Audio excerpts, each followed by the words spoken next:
खैरपुनाथन शाह खां हुसैन कमरानी की रिपोर्ट है त खैरपुनाथन शाह जो रहायशी मोहम्मद उर्स वलद गुल मोहम्मद पहर मीडिया से ॻाल्हाईंदे चयो आहे त लतीफ़ मुझो भाव है जैसा मुझो को बि वास्तो न आहे। लतीफ़ ॾुआरी क़िस्म जो माण्हू आहे जैसा मां तलक ख़त्म करे छॾियो आहे। लतीफ़ जिते बि चोरी कंदो या धाड़ो हणंदो त उन जो ज़िम्मेवार ख़ुदि लतीफ़ हूंदो।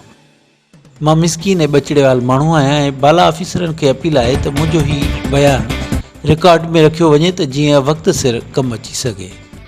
लतीफ़ ॾुआरी क़िस्म जो माण्हू आहे जंहिंसां मां तलक ख़त्म करे छॾियो आहे। खैरपुनाथन शाह जो रहायशी मोहम्मद उर्स वलद गुल मोहम्मद पहर मीडिया सां ॻाल्हाईंदे चयो आहे त लतीफ़ मुंहिंजो भाउ आहे जंहिंसां मुंहिंजो को बि वास्तो न आहे।